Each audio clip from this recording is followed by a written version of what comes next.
Welcome back. All right, we are doing a special episode of Destination Health, something I want to do a lot more of. You know, when I first started this health journey, I decided that before I was going to talk about health or try to help anybody else with health, that I was going to read the top 100 new books on health. This was actually back in 2014. And there were a lot of new books, a lot of books about paleo, not much about keto back then. Not much about keto at all back then. We were one of the earlier adopters of keto and even developed our own version of the keto diet that we call nutrient-dense keto, NDK.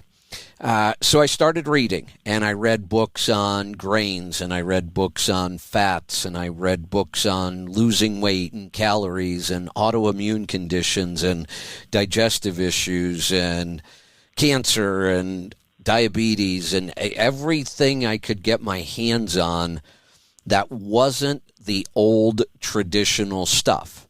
And the reason I didn't want to read the old traditional stuff is because it has failed us horribly.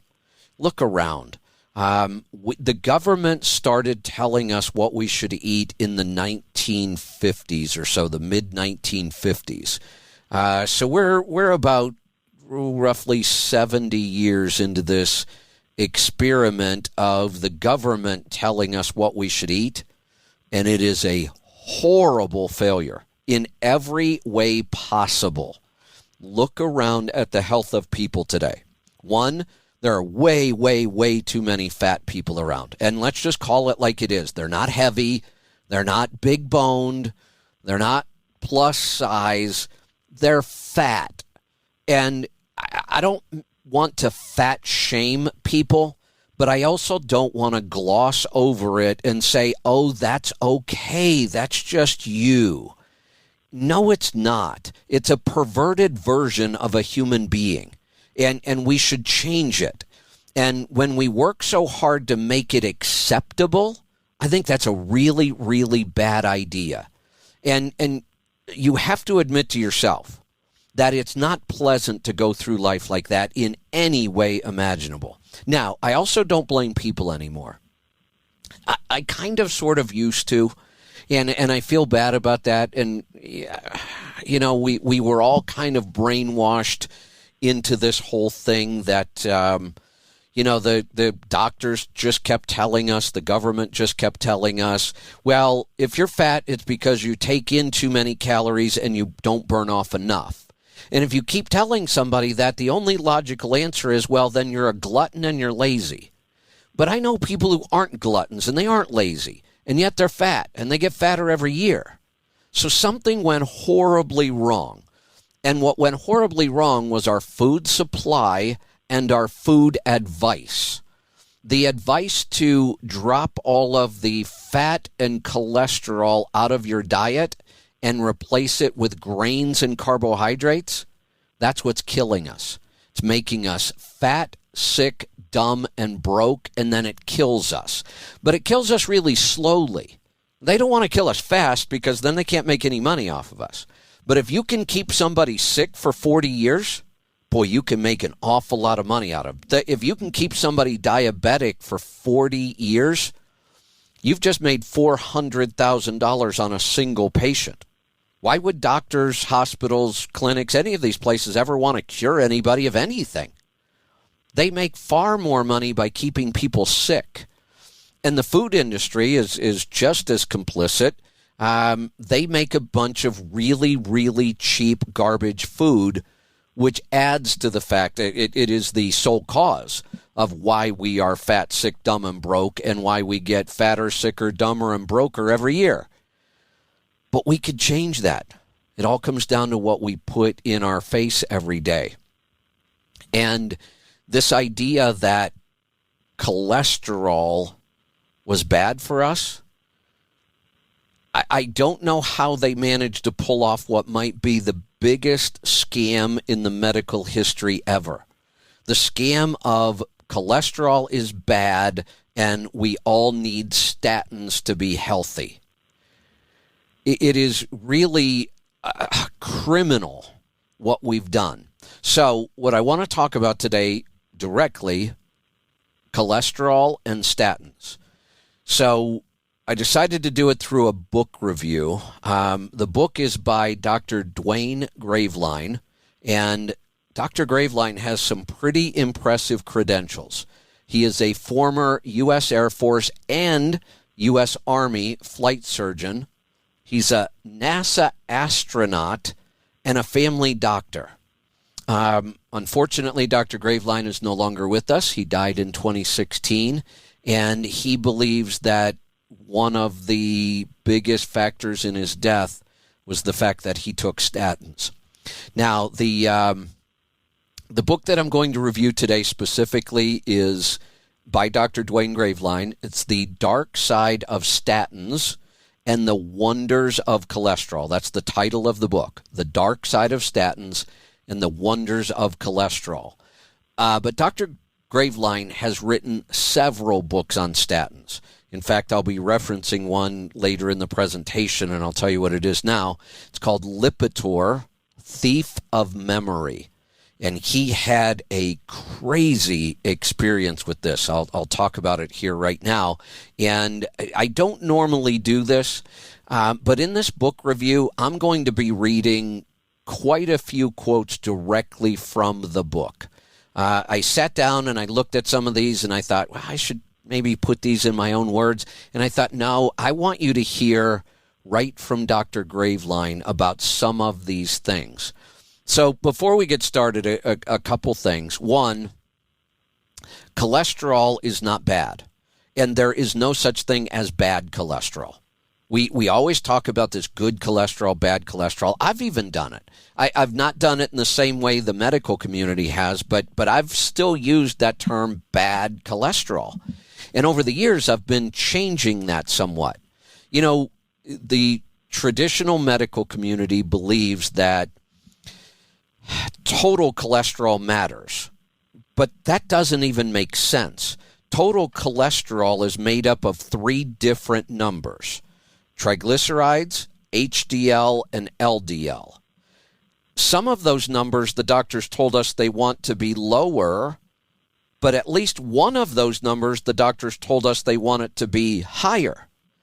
Well, how do you take three numbers, get some lower and some higher, add them all together and make any sense of it? What if I lower my triglycerides and my LDL like they want me to, but I raise my HDL so much, which they also want me to do, and my total cholesterol number goes up? I did exactly what they told me to do. Lowered my triglycerides, lowered my HDL, lowered my LDL, raised my HDL, and yet now they would want to put me on a statin because my total number went up. So total number is kind of meaningless. Actually, cholesterol, talking about cholesterol itself is kind of meaningless. It's not the problem that we thought it was, not even close, and I'll talk a lot about that. Not only is it not a problem, cholesterol is essential to life. Every single cell in our body is made from cholesterol. Our body produces 75% of the cholesterol that's in our blood. It doesn't come from our diet. 75% our body produces. But even if you decided for some reason that you wanted to lower or raise your cholesterol, either one, and you decided to do it with diet, it usually doesn't work. Because if you eat more cholesterol, which is a good thing, by the way, eating cholesterol-rich foods, eggs, dairy, meat, high in cholesterol, some seafood like shrimp, super high in cholesterol. That's actually a good thing. We want more cholesterol. And the more cholesterol you eat, the less your liver has to produce.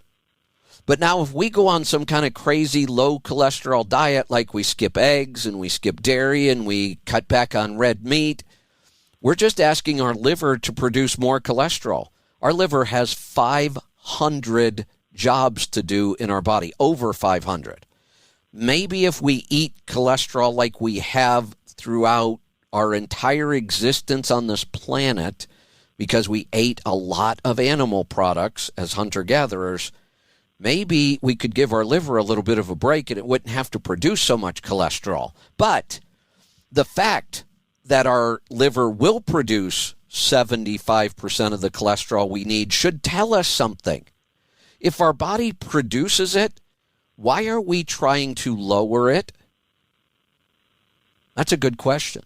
When it comes to cholesterol and statins, we should be asking the why question a whole lot more. So let's jump right in. I want to start off with a quote. I'm going to read this directly from Dr. Graveline. Quote, I practiced medicine at a time when cholesterol was public enemy number one.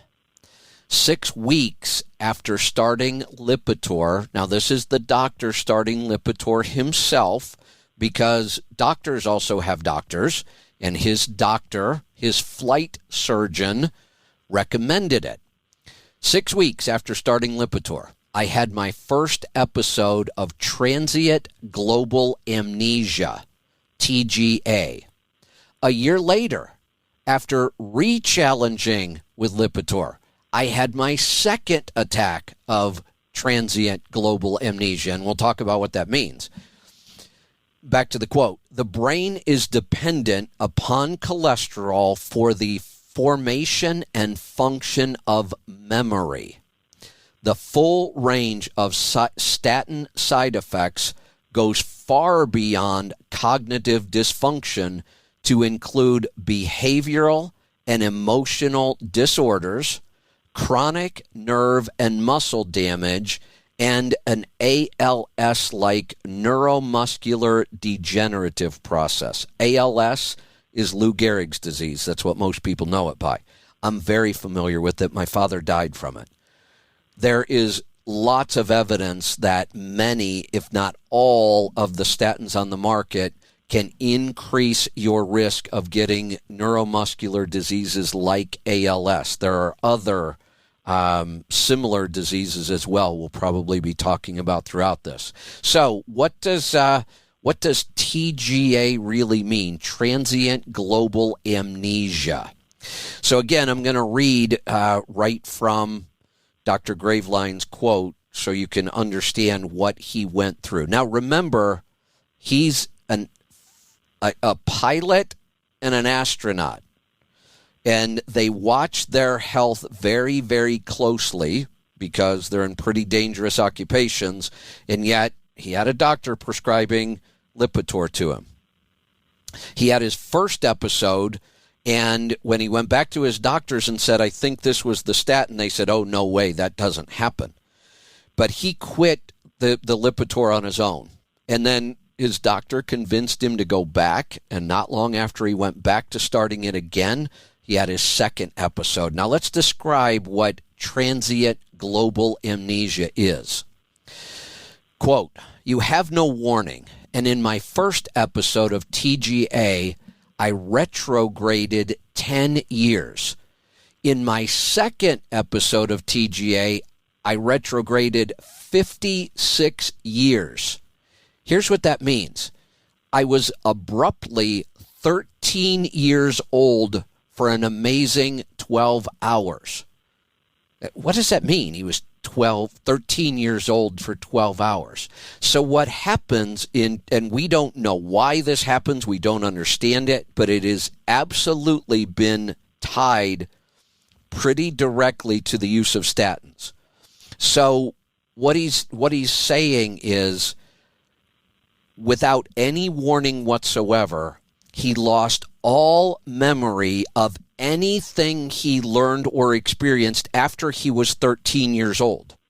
So at that moment, if you were trying to talk to him, he would believe that he was a 13-year-old kid still in school, because that's all his brain could remember. The things he learned up until he was 13. All other memories were wiped out, and you can't create any new memories. Now, fortunately, these things don't last long, although 12 hours would be a long time to go through something like that. And we need to talk about something else, too, that is critically important here. But imagine that. Imagine all of a sudden your brain regresses back to where you now believe you're 13 years old because that's all you can remember and that's all you've experienced. Now, obviously I'm going to go back to his quote. Obviously, in my second experience, my flight training, like my marriage with children and my training as a doctor, had not yet taken place. To suddenly awaken in the cockpit of a strange, never-before-entered flying machine would have been an incredible experience, almost inevitably ending in death. Because here's the thing. He could have been flying a plane when this happened, and he would have been a 13-year-old who had no idea how to fly a plane, wouldn't have any clue what anything in the cockpit was for. And his episode lasted 12 hours. He would have died, no doubt. Now, I got thinking about that. Had he died, had he crashed the plane and died, we would have no possible way of knowing this ever happened. There are no traces left in the body. There's not a single test you could do to identify that this even happened. So, how do we know when somebody crashes a vehicle or a piece of construction equipment or dies in any kind of an accident? How would we know that they didn't suffer an event like this? We have no idea how common this might be. If it was his first episode, there would be no clue that this was the cause. So when we hear these accidents and somebody says, oh, well, they must have had a heart attack. Oh, well, they must have gone into a diabetic coma while they were driving. Oh, no, maybe they had transient global amnesia from use of statins. Within a couple of months of talking about this in the beginning, he found at least 30 other documented cases of this. And he's gone on over the years to find many, many more.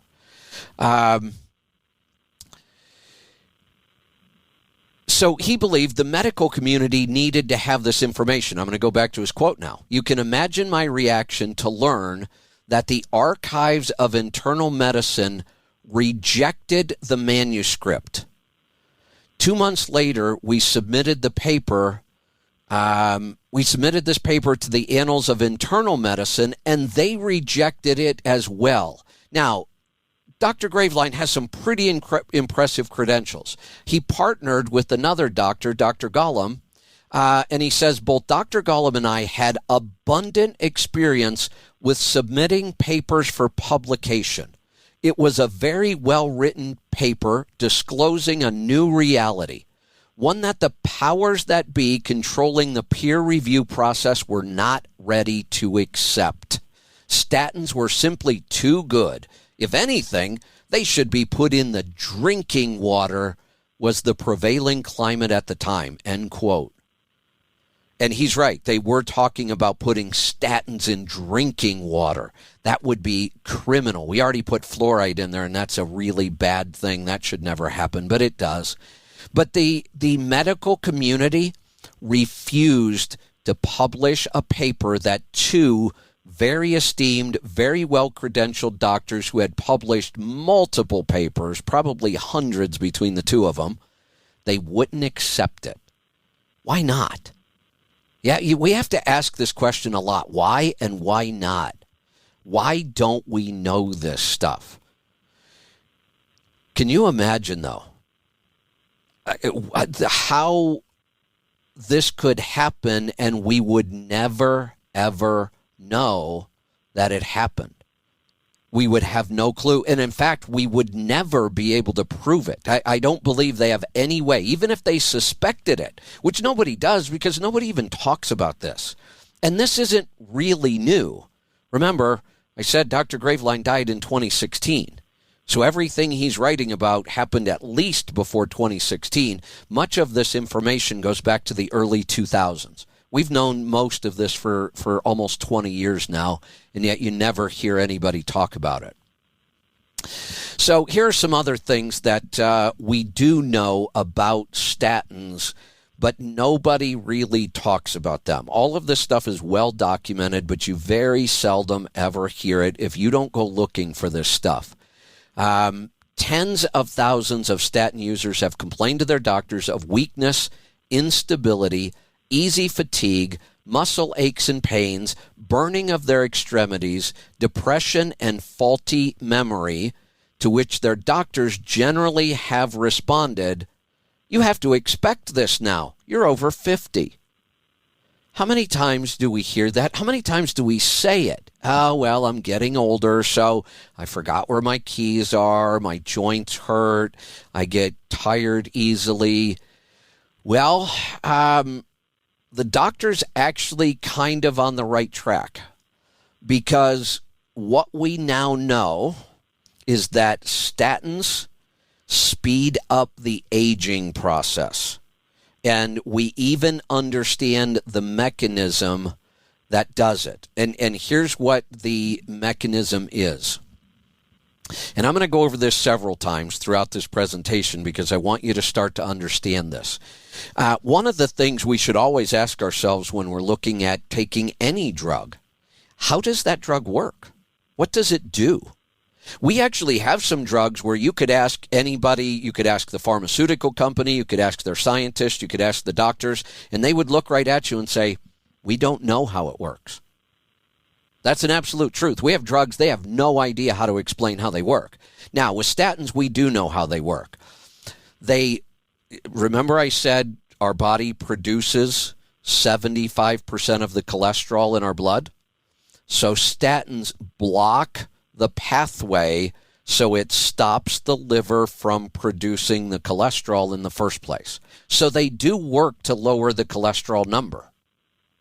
But we have to ask ourselves, why again? Why do we want to lower the cholesterol number? Well, the reason the doctor will tell you is completely false. There's no scientific evidence behind it whatsoever, even though your doctor will swear there is.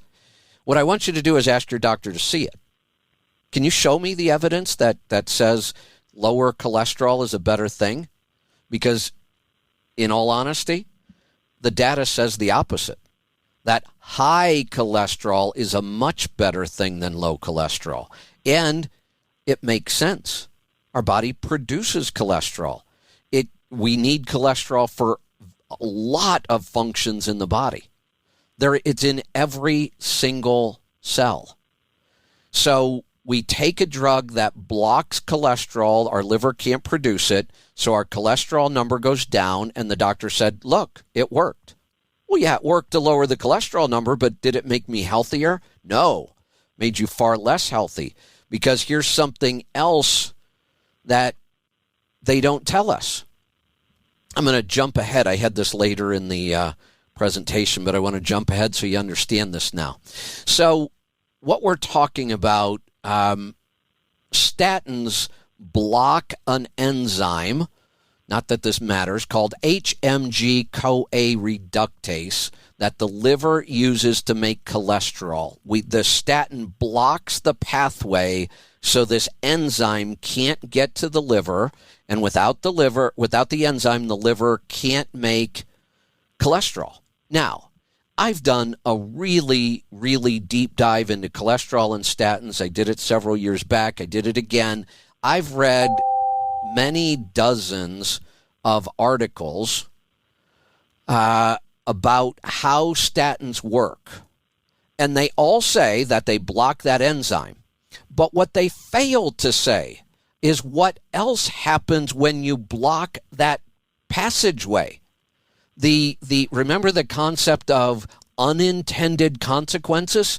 They're trying to block this enzyme, which they succeeded, but they never tell you about the unintended consequences of blocking that pathway. That pathway is not used only for that enzyme. So this is going to get a little nerdy scientific. I'll try to keep it short, but I want you to understand what's happening here. This is called the reductase step. All biochemists know as that step is susceptible to being blocked, and it is at the very beginning of mevolinate pathway. So that pathway is used for cholesterol synthesis, and that's what they're blocking. But it's also, that same pathway is also shared by many extremely important biochemical substances, including CoQ10. Now, we started telling people 8 years ago, you shouldn't be on a statin, but if you're going to be, because a lot of people are, 40 million people, I think, in the United States, if you are, you should absolutely be supplementing with CoQ10, because your body can make CoQ10 until you block this pathway. CoQ10 is the single most important nutrient for your heart.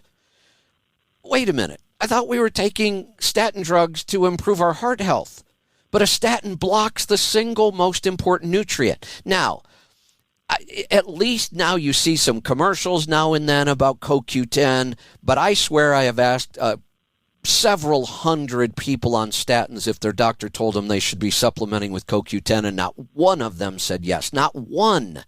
But CoQ10 is only the start. Dolichos. I know we've never heard that word. They're extremely important. We might talk about those a little bit more. Selenoproteins, very important. Normal phosphorylation. Rho, RHO, vital for cognition. And nuclear factor kappa. I told you it was going to get a little nerdy and scientific. CoQ10, dolichols, selenoproteins, normal phosphorylation, Rho, vital for cognition, and nuclear factor kappa. All of these biochemical substances are extremely important to our health. And when you take a statin, they all get blocked. Why aren't we talking about that more? And when we go through the list of side effects of statins, which are long and real, you can trace every one of those side effects back to the fact that we're blocking these biochemicals that we absolutely need to be healthy. How did this drug ever get approved in the first place? And now it is one of the biggest sellers. I think I have some statistics coming up here in a little bit. It is horrible to understand the fact that we're trying to lower something in our body that we absolutely should not be lowering based on all the statistics and the research, and the drug we're using to lower that number is horrendous when it comes to side effects and health. Now, here's probably the single most important factor. When we talk about we're compromising CoQ10, we're compromising dolichols, we're compromising these other biochemicals that we need. Here is the logical sequence of what's going to happen next. We end up with increased oxidative damage and mitochondrial DNA mutations. That is really scary. Using these drugs are resulting in our DNA becoming mutated. I can't imagine anything more important that we need to focus on. So I'm going to try not to get too geeky again here, but the logical consequence of this mitochondrial failure is insufficient mitochondria to supply the energy needs of the cell, and the cell must die. And with sufficient cell death comes tissue failure. So now think about all the side effects of statins. If it's a nerve cell, we've lost it, and perhaps thousands more, helping to explain why so much of the statin damage is permanent. We can't reverse much of this damage. Imagine if that cell is a muscle cell, because remember, we're blocking the things like cholesterol that our cells need to be healthy, and that's all cells. Well, if it's a muscle cell, with sufficient loss of muscle cells, we permanently lose muscle strength. And we end up with muscle pain because those muscle cells are dying. Muscle pain is a very, very common, well-researched side effect of statins, and now we know why. Remember how important that question is? Now, what about this one? It's also true for the pancreas. With sufficient loss of pancreatic cells and their insulin-producing islets of Langerhans, yeah, that's the geeky science part, pancreatic failure and permanent diabetes can result. Even if we don't lose all of the pancreatic cells, in the beginning you won't lose them all, not right away, but if you lose any, you are much more likely to become diabetic. A 5-year trial showed a 30% increase in the incidence of diabetes associated with statin use. Statins significantly promote diabetes in 6 out of 7 trials that I read. 6 out of 7 trials, 30% increase in the risk of getting diabetes because you're taking a statin. Diabetes is already rampant. Do we need one more thing to help us create diabetes? Our internal insulin supply is facilitated by cholesterol. So it's a double whammy. We're lowering cholesterol, which means we will end up with less insulin because you have to have cholesterol for insulin. And these other pathways these other biochemicals that we're blocking start to create cell death, and it could be all the cells in our body. So if it's the pancreas, you could end up a type 1 diabetic at that point. This is kind of scary stuff. I can't believe we don't talk more about this. The first thing, let's go back to cholesterol for just a little bit. Forget the idea of good and bad cholesterol. We shouldn't even say it anymore. I'm going to try to catch myself if I say it and stop saying it because it's just not true. In fact, and I didn't realize this till I did the research this time. Let me get back to where I was. Without exception, biochemists can confirm that all cholesterol molecules throughout the known universe are identical in every respect. So how can there be good or bad cholesterol? It's now possible to frighten people with unscientific descriptions like good and bad when talking about cholesterol, and it's completely nonsensical. There's no such thing as good and bad cholesterol. There is damaged lipids. Lipids are fats. There are damaged fats that can be in our body, and they can cause problems. It's not cholesterol. Cholesterol is not our issue. And the damaged fats come from our diet, by the way. That's the only cause of the damaged fats. Lowering cholesterol by as little as 10% in the pancreas prevented the release of insulin. The paper described a mechanism by which cholesterol-lowering drugs, and statins are really the only ones. There's a new group coming out. We won't be talking about those for a while, but right now the only drugs are really statins. This paper described a mechanism by which cholesterol-lowering drugs directly cause diabetes. I can't. In fact, if you have a statin, if you're taking a statin, go look on the label. The FDA back in 2011 required the statin packaging to carry the warning about the risk of causing diabetes. I just think we ignore all these warnings about side effects. And I don't know why. You should really read those things and think pretty serious about them. There's so much to cover here. Let's move on, though. I don't want to get too geeky on this, and I don't want to take too long. But here is one of the reasons why we're in this position, because our pharmaceutical system and our medical system has become nothing but a giant cash cow. There's no other way to put it anymore. They keep pushing more and more drugs, and they keep ignoring how dangerous these drugs are for people, and yet nobody really talks about how to change your diet and your lifestyle instead of taking drugs. Statins are the most widely prescribed cholesterol-lowering drugs in the world. Despite the expiration of their patents, revenue for statins is expected to rise with total sales on track to reach an estimated $1 trillion. $1 trillion they've sold in statins. That's insane.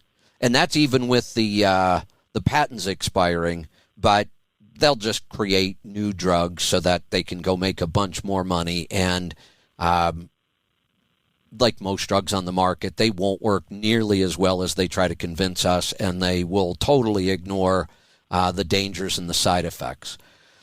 Here are, we have new guidelines now. The National Cholesterol Education Program promoted a new guideline for the use of these drugs. Now they don't just look at total cholesterol, they look at LDL, and they want your LDL down under 70 milligrams.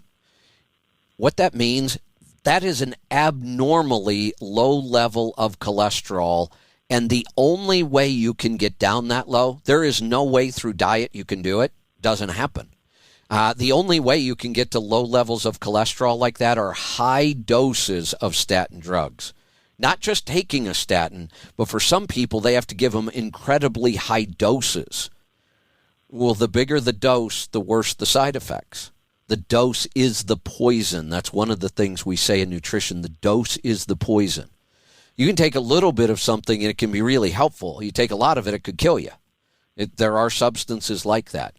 The artificially low levels of LDL cholesterol are grossly unnatural to the human body.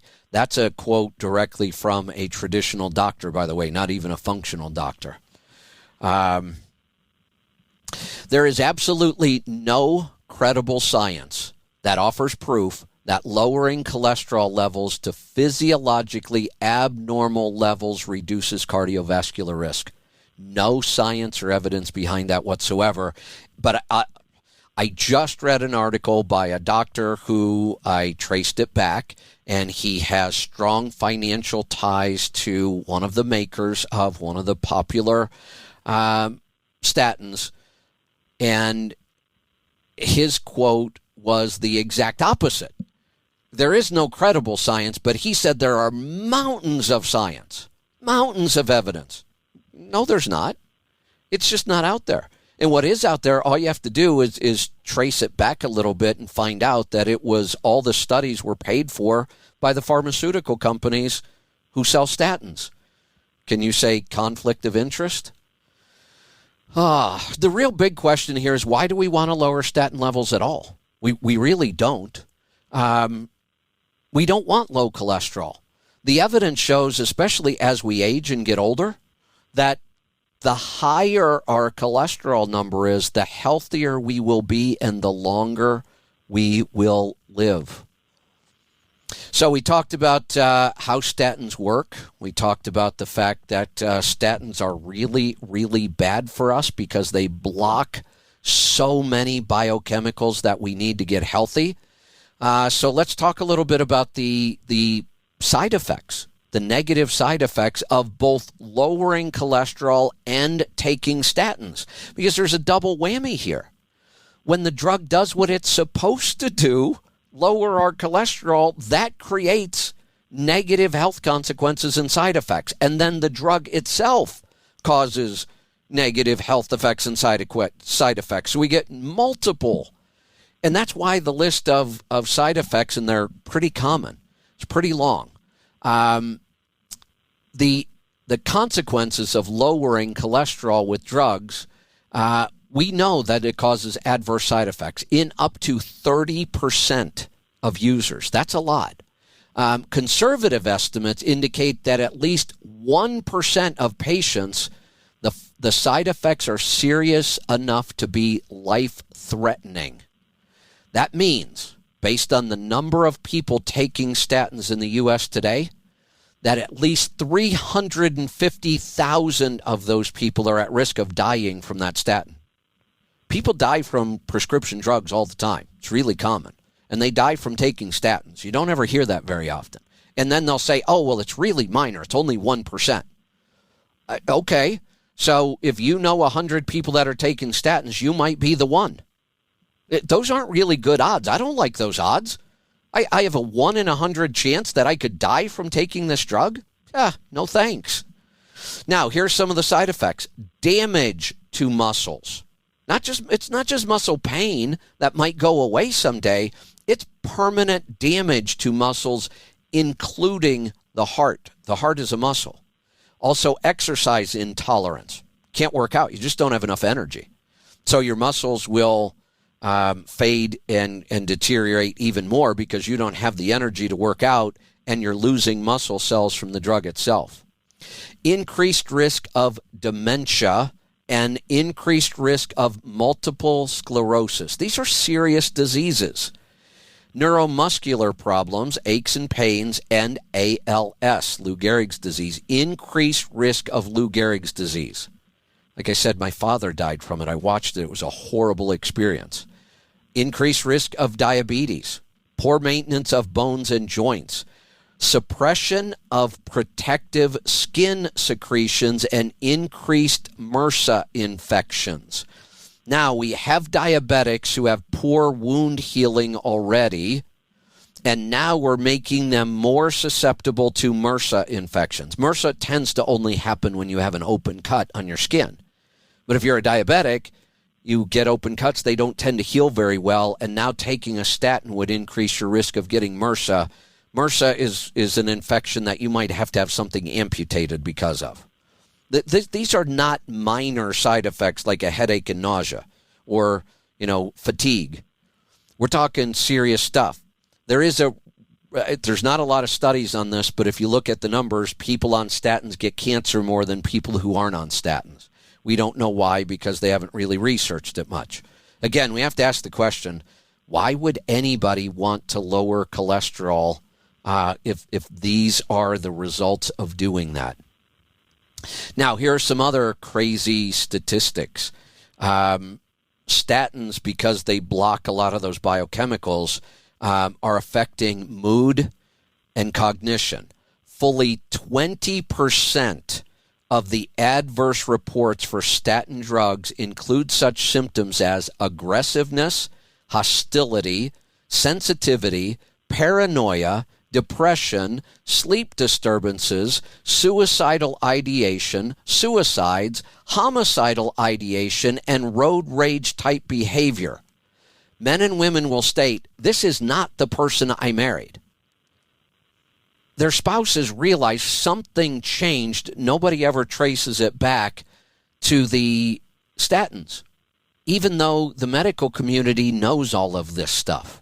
The doctors probably don't, because the doctors are so overwhelmed these days with so much stuff. They don't have time to go try to research all this stuff, and the pharmaceutical companies certainly aren't telling them.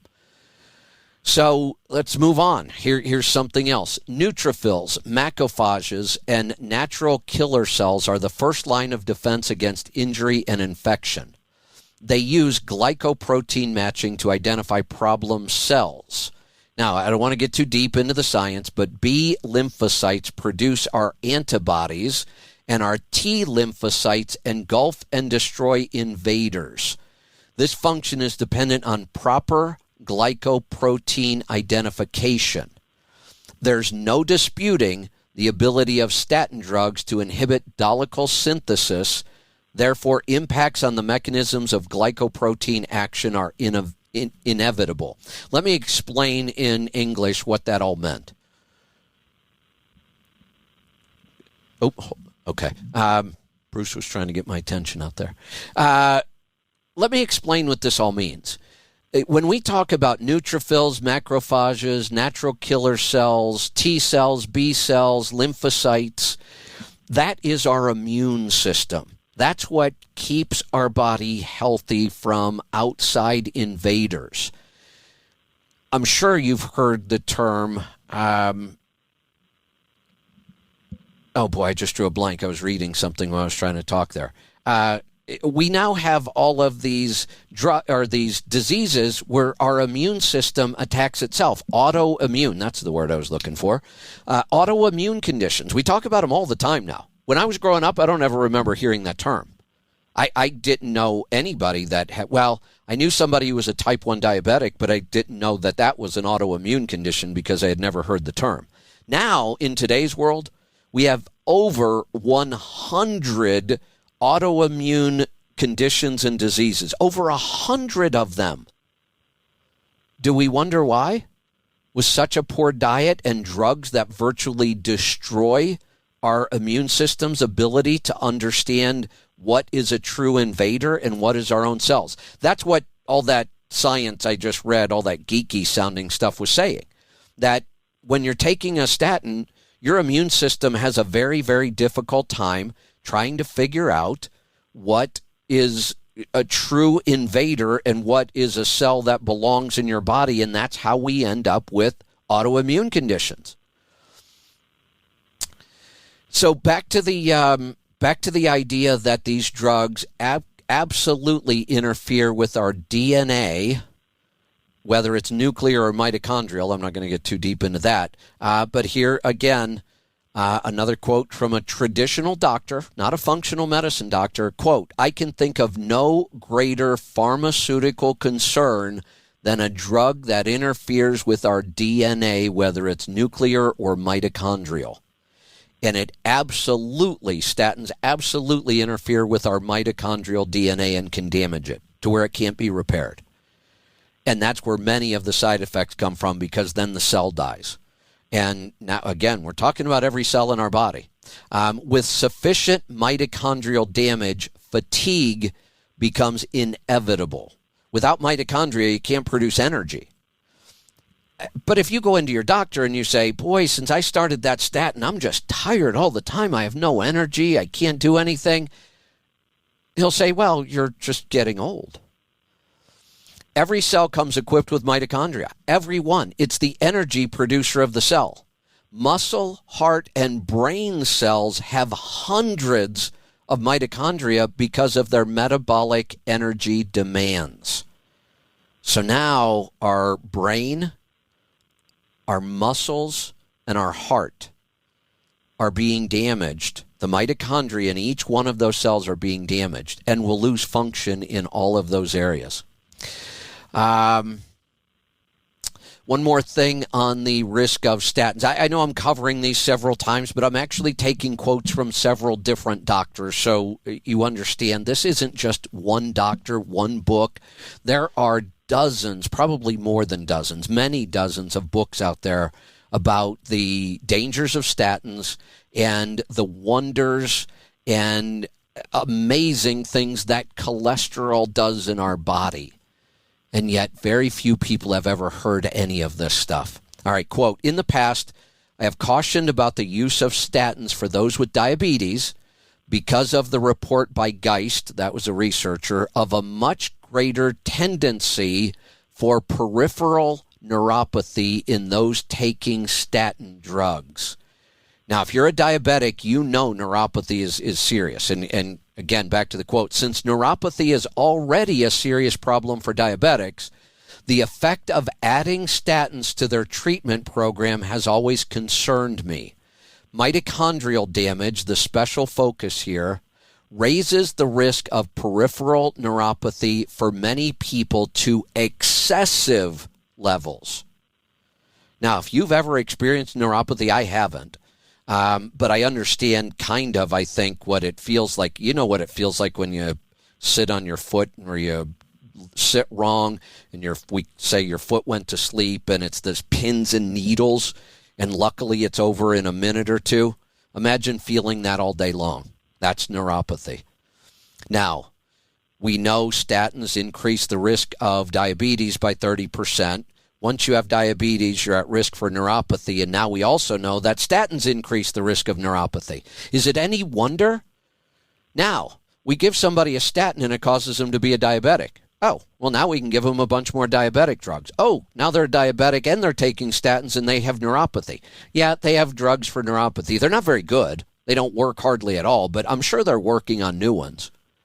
Do you start to get the picture here? Do you start to see that nothing about the pharmaceutical industry has been designed to make us healthier? And everything about the pharmaceutical industry has been designed to make money. Now, I had some other things, but I want to wrap this up in under an hour. I will take calls and questions if you have any. I don't have any questions on the line right now, but I'll give you a minute or two here while I look through my notes and see if there's anything else I wanted to cover. I had so many notes. Oh, yeah, I might as well throw in a little commercial here while I'm waiting to see if we have phone calls. I just looked at my notes and I did remember something. So what could we do about this? I don't like to just point out all the problems and not give you some solutions. Well, clearly, if you've listened to me ever about health, you know that I'm a firm believer in our health is solely based on what we put in our face every day and nothing else. What you shove down your pie hole determines how healthy you're going to be. Everybody on the planet should be eating some sort of a paleo-based diet. If you're over 20, God, I used to say over 40. If you're over 20, you should be eating some sort of a very low-carb paleo-based diet. Keto, nutrient-dense keto, carnivore, something along those lines, because anybody over 20 has already done so much damage to their body that just eating paleo won't be enough. You should be eating a very, very low-carb paleo diet of some sort. And if you don't know what that means, you can call me, and I'll help you understand. Now, what do we do if you've already got a lot of this damage? You're already diabetic. You've already got neuropathy. You're already experiencing muscle pain and muscle fatigue. Diet is going to help tremendously. But this is an area that we can also supplement. And supplements can make a pretty big impact here. Now, let me go through. Dr. Graveline actually did a great job of putting together a list of supplements that can help with these things. And remember, Dr. Graveline was not a functional doctor. He was a very traditionally trained doctor. So this was even coming from him, the nutrients that could help make this better. I'm going to list them pretty quickly here. CoQ10, vitamin C, selenium, D-ribose, tocotrienols, vitamin E, glutathione. There are a couple others, but the reason I'm going to stop there at those, and this isn't an accident, it isn't a coincidence. One of our top-selling supplements now is Cardio Miracle. Cardio Miracle includes all of those. Oh, no, let me take one back. I'm sorry. There's no glutathione. Glutathione can be produced in the body if you have all the other proper nutrients, but it's not in there. All the other things I talked about are in Cardio Miracle for a reason. It's not a coincidence. They're in there because they did the research to know all this stuff and know that those are the nutrients we absolutely need to have to, one, to have a healthy cardiovascular system, and two, try to overcome all this damage that's being done by a poor diet. And if you're on supplements, or statins, I mean, you absolutely should add Cardio Miracle. It can help fight against a lot of these issues. All right, so I believe we have a call. So let's go to Georgia. Adam, welcome to the program. Hello, Kevin. How you doing? Good. What's on your mind today? Well, I've been a long-time listener, and this is my first time calling you on your new platform, and I'm glad to see that you're still out there. Anyways, I wanted to talk about the fact that I went in to see my doctor at the Veterans Administration after not having seen them for 2 years because of the COVID. They wouldn't allow us to come in for a live visit. And so I go into the doctor's office, and I had two major concerns. One of them was that I'm on the PPI anti-acid blocker, and I was wanting to get off of that because I've been on it for a long time, and I've been listening to some of the books that either you recommended or some of the other people I watch on YouTube recommended, and they just talked about that you're not really supposed to be on those for an extended period of time. And so anyways, I've tried several times to get off them when I have a new plan that I kind of came up with. But so I addressed that to my doctor, and then I had stabbed myself just above the knee with about a 1-inch blade. I was cutting something, and ever since then I've been having some knee issues, so I brought that up to her. And I go into the office, and I'm waiting for her to kind of acknowledge me. She's looking at the computer and stuff, and then I said, hey, did Did you get the message from the nurse? I had a couple concerns, and I waited for her to respond, and she kept staring at the screen. And so quite a bit of time goes by, so I asked her again, and she kept staring at the screen. And she finally said something about, yeah, I think it's a good idea for you to get off the PPIs, and then she kind of gave me a recommendation about it. And then I asked her about vitamin E, and she goes, "Well, we didn't test for vitamin E this time." And I go, "I'm sorry, vitamin D." And I said, "Well, why not?" She goes, "Well, we don't test every time." And I'm like, I haven't been into the office in 2 years. I go, "What was it the last time?" She goes, "Oh, it was 56. And anyways, she never looked at me. I mean, she didn't even, examine me. Right. And I was so distraught about the whole thing. And anyways, another thing I was asking her about was getting off of lisinopril, or reducing the amount of lisinopril. And so something that I had done before the doctor's appointment, that I'd gone in and I'd been taking my blood pressure for a week. I was taking it in the evening on the same arm 3 times. And for the week that I did it, my blood pressure was 120/79. And perfect. And I'm taking these statins, and I'm like, or not statins, I'm taking this lisinopril, and I'm like, well, do I really need to take it? And and the other thing that she told me, she said that I was pre-diabetic. She said I was a 5.7 on the blood sugar scale. And I have to admit, my downfall is alcohol. Okay. And I really don't want to be diabetic. And I've been eating almost carnivore. I mean, I have a little bit of vegetables, like I had asparagus with steak last night. Vegetables are I've fine, been eating really. Mostly meat. Yeah, vegetables are fine. Vegetables are never going to make somebody diabetic. And when you hear me say, eat carnivore for 7 days or for longer, the lower carb we go, the quicker this all happens. But I don't want anybody to think you ever should feel bad about eating vegetables. That's not going to be the problem. I mean, if you eat nothing but meat and vegetables, you will not be diabetic.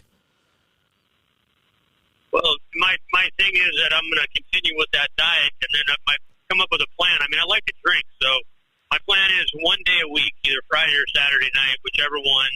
If I drink on Friday, I won't drink the rest of the week till, the next week. And if I decide not to drink on Friday, I'll drink on Saturday. But I just enjoy alcohol, so I'm going to do it once a week. So 4 times a month, I figure that's reasonable. Yeah, and like I say, we used to believe that a little bit of alcohol was good for us. I no longer believe that. I believe any amount of alcohol detracts from our health. But having said that, I had dinner with Bruce and Debbie the other night, and I had 2 glasses of wine. I enjoy alcohol, too. I live a pretty damn healthy lifestyle. I've given up a lot of other things, and I have cut out about 98% of the alcohol I used to drink. So once in a while, not that big of a deal, and it's really not a problem. So if you continue on the path you're on, one, you're absolutely not going to be and you're probably not pre-diabetic now. The problem with our method of testing for diabetes is that it is horribly flawed. There are times where doctors would look at my blood sugar numbers in the morning, and they would say I was pre-diabetic. And the thing is, I was never even pre-diabetic before I started eating this way. And certainly 8 years of eating the way that I am now, I am as far away from diabetes as you could possibly be. But their measuring system doesn't work for somebody that eats the way we do. That's good to hear. And you will not need the lisinopril, and certainly don't ever let them put you on a statin. Yeah, I was on statins, and I started listening to you a couple of years back, and I totally dropped all that mumbo-jumbo. And a lot of the books that I've read, they're just like totally anti-statin. I don't see it's ridiculous. I can't even. And she was trying to put me on one too. She was looking at my cholesterol. I'm like, I just abruptly stopped her and said, I'm not taking a statin. Good. Yeah, we need to take a stand more with doctors. They're not God. They can't tell us what to do. They can make recommendations. We can get second opinions, third opinions, 10 opinions if we want. But ultimately, we all get to make our own decisions about health. We don't have to listen to them. Kevin, I'm curious. I know you're not a doctor, so you can't give doctor advice. But what is your take on the lisinopril? My dad, he had cancer. He lost a bunch of weight, and his blood pressure totally normalized because he lost so much weight. And I mean, the way that I'm eating, I'm sure that I'm going to lose a little bit of weight, and I really don't want to have to take anything like that. Yeah, let me give you my opinion on this one. Lisinopril itself is not that bad of a drug. Doesn't have a bunch of horrible side effects. It's pretty safe. It's been around for a long time. We know a lot about it. If somebody's eating the standard American diet, there is a pretty darn good chance by the time they get to 40 or 50, they're going to need something because they're going to have high blood pressure. And honestly, if they're going to continue eating the standard American diet, I would rather see that they stay on the lisinopril. High blood pressure is dangerous. There's no warning signs. There's no symptoms, and it can kill you. I mean, you can have a stroke. You can have all kinds of things. Now, we know that we can control blood pressure with food. So if somebody's willing to change their diet like you have, then I would say, no, at some point you won't need it anymore. But if people are going to eat the standard American diet, that's a drug they should probably stay on. So I should just really continue to monitor my blood pressure, and if it gets to be kind of low, then I've actually reduced the amount. Like, the Veterans Administration gives you a 40 milligram pill to have you bite it in half. I've been biting it into thirds, and my blood pressure is on that 120 over 79.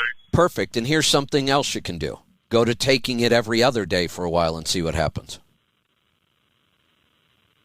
Good idea. Like that. Okay. Yeah, take it every other day and keep monitoring your blood pressure yourself, because that's more accurate than the doctor anyway. We know there's a whole issue with what they call white coat syndrome. People show up at the doctor, they're anxious, and their blood pressure goes up. It's never, I never trust the reading in the doctor's office. One, I've talked about it many times, they don't do it right. You come rushing in late for your appointment. I've had it happen to me. You come rushing in. I just ran through the parking lot. It was 90 degrees outside. I'm sweating and all red in the face. And the nurse slaps the blood pressure cuff on me and wants to take my blood pressure. And I'm like, are you insane? And she said, what? And I said, do you really think you're going to get an accurate reading? Look at me. I'm breathing heavy. My face is red and I'm sweating. And I just walked in here. If you look at the procedures the way they're taught, you're supposed to sit still in a chair with your feet flat on the floor and not talk for 5 minutes before they even attempt to take it. So I don't trust their reading. So the best thing you can do is check your own blood pressure exactly like you're doing. And now you can do some self-experimentation. You've already cut back on the lisinopril and your numbers are exactly where they should be. Go to every other day and see what happens to them. And if that works, then skip 2 days for a while and see what happens. And pretty soon you might not be taking it at all. And that's your choice. All right, sir. Well, thank you. I appreciate the opinion. You're welcome. Thanks for the call. We are going to wrap this up. I've got a lot to do today, and we will be back. Oh, no, you know what? We've got another call. I'm going to take it because I asked for calls and they're here. So I'll keep going as long as we have some calls. Scott in California, what can I help you with today? Good morning, Kevin. I'm taking statin drugs. In fact, I've been elevated to more stronger ones. Of course. Through my doctor. And I've been questioning, whether I really want to take them or not. So after listening to you, I think I'm going to quit. No, my question is, can you go cold turkey, or do you need to taper off of these? Good question. There are many, many drugs that you really do have to taper off of, or you can get some really nasty effects if you try to quit them cold turkey. Statins aren't one of them. The faster you stop statins, the better you're going to feel. That's easy. Yep. Yeah, you don't have to taper off. Okay. There's no reason, there's no evidence that shows there's any danger to stopping them right off the bat. And with all those nasty side effects, most people report feeling much better after they quit them. Okay. Sounds good. Well, we'll see how it goes. All right. All right. Well, thank you. You're welcome. And for all of these calls, I'd love to hear back from you after you do these things and see what the results are. Remember, we have been convinced that doctors are God and we have to listen to the medical community. We don't. It's our choice. You can get it. And look, I'm approaching this from a nutritional standpoint. I've done a ton of research, way more than any of your doctors probably ever have, but I'm not a doctor. So as always, you should, if you decide, get a second opinion, but make it from a functional medicine doctor. Now, my strong recommendation on this particular issue about statins, Dr. Jack Wolfson is one of the best doctors I know when it comes to cardiovascular issues and statins. I had a discussion with him this morning. We have a call coming up this week. We're going to talk about some ways we can work together, even more than we have been. But I would highly recommend, if you are concerned, if you want to talk about stopping your statins, if you're concerned about your cardiovascular health, highly recommend that you get a consult with Dr. Wolfson. For years, he was a traditional cardiologist who prescribed these drugs, and now he is a natural cardiologist. He calls himself the natural health doctor, the paleocardiologist. He has a very different opinion on this, but he still has all of those credentials as a doctor. And highly recommend, if you're concerned, you do a consult with him and get a second opinion, a second medical opinion. I'm giving a nutritional opinion and an opinion after doing a lot of research. And if anything I said during this broadcast, if you want the research, it's all there. It's not even hard to find. Oh, we got another call. I'm going to take it. Let's go to BC. Murray, welcome to the program. Hey, Kevin. How's it going this morning? Good. What's on your mind? We pulled off our first batch of the coagulants on Friday. Okay. And we've got the other ones dialed in, and they're working good, but that was the first batch of coagulants. It came off, it tasted really sour, like sour cream. You ever had that happen? Did we do something wrong? Or No, that's perfectly fine. Actually, we kind of tend to think that the more sour it is, the more bacteria we probably have. We need to do a lot of testing of this stuff, and I'm trying to find a lab that I can do some of this testing and not break the bank, because I'd like to learn some more about this too. But my belief is that the more sour tasting it is, could be because we got more bacteria in there, and that's exactly what we're after. Okay, so and it was objectionably sour, like soured milk. It tasted really gross. Well, not tart. It was.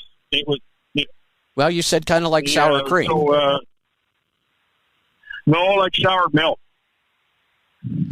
I've never known yogurt to be bad other than if it sits around and has mold. Now, there are lots and lots and lots of cultured dairy products. We can culture dairy and make cream cheese. We can culture dairy and make sour cream. And it's all used, we use bacteria to do all of this. We can make yogurt. We can make clotted cream. There's double clotted cream. And some are really sour. Some aren't very sour. Some are tart. I've never known any of it to be bad in a way that could hurt you. Okay. Now, here's the thing. So if you're concerned, I would eat a little bit. Maybe a quarter of a cup, and wait a couple hours and see how you feel. I mean, if it were bad in a way that could hurt you, a quarter cup would give you some symptoms. I mean, if you get a really upset stomach or if you get digestive distress, well, then I might say maybe I'll make another batch. My guess is you're going to eat it and feel just fine. Okay. And if we just added a little, like the maple syrup thing, would that? Yeah. And if that offsets it and it doesn't upset your stomach, then go ahead and finish it. Absolutely. And like I said, I sometimes believe that might be a good thing when we get them that sour. Okay. Yeah, this tasted, like, it tasted like when you open a carton of milk that's been in the fridge for too long and you open it up and put your nose in there. It's like, ooh, that's not good. Yeah. It was like that. Yeah. It tasted like that. Oh, and you've tasted it too?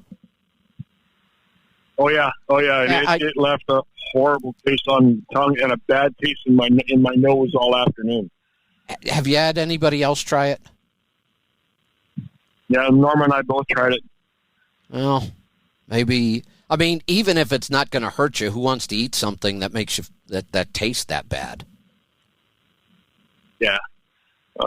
And that was why I figured, well, maybe I'll just try another batch of that one. But It's okay to use the culture. I'm thinking the way to start the next one, that's not going to sour the next batch, right? I don't know. It might not. We're still learning a lot about this stuff. I guess we'll find out. Yeah, exactly. A couple other quick questions. Haven't heard any sign of Broker Connect, and haven't seen or heard any sign of Dr. Feelgood. Are they done now, or are they coming back, or what's going on? No, that was one of the companies that dropped us. Broker, what? Truck Stop? Truck Stop dropped us, yeah. And I wasn't surprised. Oh. When I signed my original contract with Truck Stop, I signed it with the owner and founder, Scott Mosgrove. And, I've said many times, this is why we don't depend on big companies and big corporations. Now, that doesn't mean we won't partner with them. I'll probably continue doing it in the future. But we don't depend on them. We never depend on that income. I've had this happen too many times. I had an awesome relationship with Michelin for years. And the person I had the relationship got transferred to a totally different division out of commercial tires completely. And we lost the entire relationship. The next person comes in and just drops the whole thing. They don't know me. There's no relationship. They don't know the benefit. And it's just not worth my time to keep going back to these companies when they have these kind of changes and try to sell them again. It's difficult. It's time consuming. And the bigger the company, the more likely this is to happen. Truckstop.com, considering I signed my contract with the owner, I really didn't think I was in any danger. But when they got bought out by big tech. Big tech is the companies that have been censoring us so much. So, it wasn't that big of a surprise. I really, other than Brent, there's a lot of new people in management that I have no relationship with whatsoever. So that was how we lost that one. I'm not saying that there's any problems with this relationship right now. In fact, it's really, really strong. But a company like Garmin, I mean, I don't have a relationship with Garmin. Garmin's just a big, nameless, faceless corporation. I have a relationship with human beings. And when they get transferred or a company gets bought, all of these things change. That's why we have never built our business model around corporations. We build our model around people. Okay. And when did Truck Stop get bought? When did that change? That was about 2 years ago. I talked about it when it happened. Okay. A huge sale. I mean, it was a big, big deal. Bill Gates was one of the investors. Okay. So we know what big tech has been. Brent's still there. And there are some people there that I still know and still have a relationship with. And there may be a day in the future where we do something again. But again, we won't depend on them. If there's a benefit to our tribe members to do some sort of a partnership again in the future, we'll certainly consider it. I talked with several people at the company that I know well at the truck show, and they all felt horrible that it happened. They didn't want to see this happen, but it was out of their control. So, and even without them, we will probably bring back Broker Connect. I mean, we're just adding, one show at a time. I don't want to overwhelm myself right now, and I don't want to overwhelm our technology and our team yet. But Broker Connect is still on the list of shows to bring back with or without Truck Stop. Okay. And the numbers that you're quoting, like the rate numbers and stuff, are you pulling that off of Truck Stop, or is that being aggregated somewhere else? But I have accounts and I have access to data at 3 different companies, Truck Stop, DAT, and Freightways. Freightways actually uses a lot of data from both of those companies. So I'm using multiple sources for rate data right now. Okay, sounds good. All right. I'll let you go and get on with your busy day. Sounds good. Thanks for the call. Talk to you again soon. Let's go to Michigan. Adam, welcome to the program. Hi, Kevin. Thank you for the resources, all the information on the statins. You're welcome. That's definitely going to come in handy with some family members.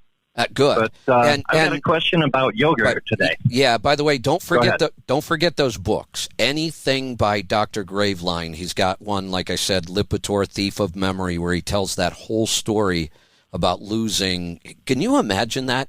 I mean, the one time he woke up in the emergency room, and I guess once this is how over, does that not just grab your attention? and when I was reading that, and he said, what would have happened if I would have been flying the plane when that happened? And I thought to myself, we've all heard stories, truck drivers. We've heard stories of truck drivers just run off the road, run into a tree and die, and we all say, oh, well, they must have had a heart attack, or it must have been a diabetic episode or whatever. Maybe we should go back and see if any of those people were on statins. Yeah, no kidding. Such a high percentage of people on statins. And without any evidence to 40 point million. back to it, then Yeah. what can you do? Yeah, 40 million. And the thing is, ridiculous. unfortunately now, even if we went back, we could say, okay, they were on a statin, but we could never prove that that's what happened. There's no physical indicators at all. So even going forward, we could never know for sure that this happened. Maybe we just shouldn't be taking all these statins. Maybe we shouldn't be taking any. Yeah, I tend to agree for sure. All right, what But can I on help you with a today? different note, I do have a question. Sure. Well, my wife has quite a dairy allergy, and we've been making the L-Reuteri, actually the 4 basic types of yogurt that you recommend, and with A2 milk and also with A2 half and half. And it's just something that she's not able to tolerate. She can take some, but then she ends up with brain fog and headache and diarrhea. Oh, yeah, that's not good. So Yeah. I tried making a batch. Yeah, exactly. I tried making a batch out of coconut milk, and it's such a low yield. So I'm wondering, she can tolerate goat's milk. I'm wondering if I could mix some of that in there to create a more yogurt consistency, or Absolutely. or if maybe coconut cream. Yeah, I would Would use that give me? I would use coconut something? cream. I would use the highest fat content you can find because fat makes the 'Cause we have some consistency cans better. of that. Yeah, fat makes the consistency better. The fat's good for us anyway, so I would use the highest fat content of coconut milk. I would use the highest fat content of the goat's milk you can get. And did you use any thickeners?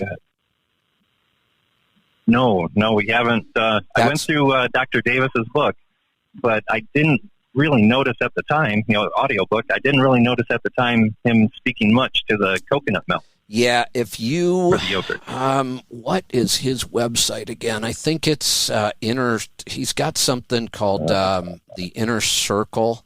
It's like a membership. I know you got to pay for it, but I'm a member, and I know in there he has all of the recipes, and I actually tried one batch with coconut milk because I wanted to make it that way too, to get the benefits of coconut and coconut milk.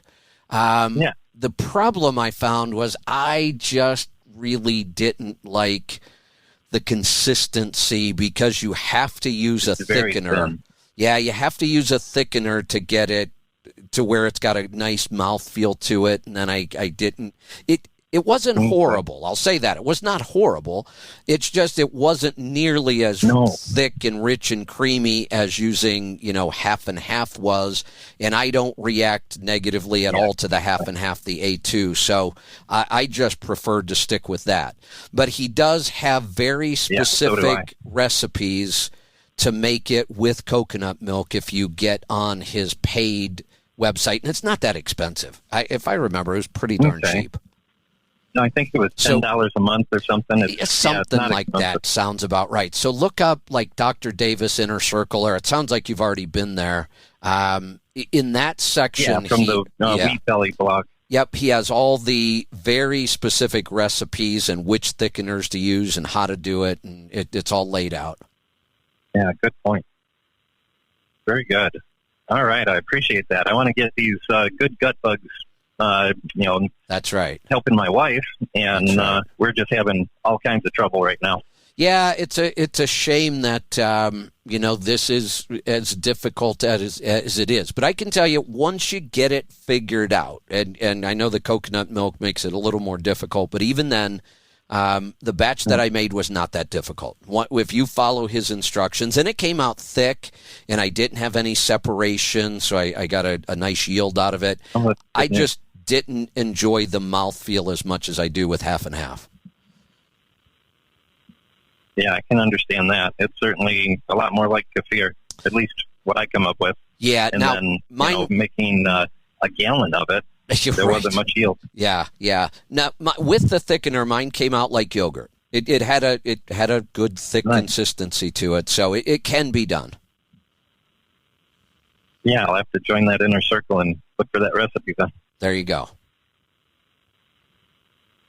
Well, very good. I appreciate your time. Thank you so much, Kevin. You've helped me out so much throughout the years. I really appreciate what you're doing for us out here. You're welcome. Thank you and everybody else for the support. I really appreciate it. Without you guys, we wouldn't be able to do this. So we're going to wrap this up. I've got to get on with my day. Thanks so much for listening, and thanks for the calls.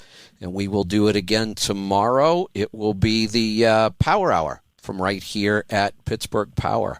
We'll see you then. Be safe, be profitable, be fit and healthy. Always do the hard work and master the journey.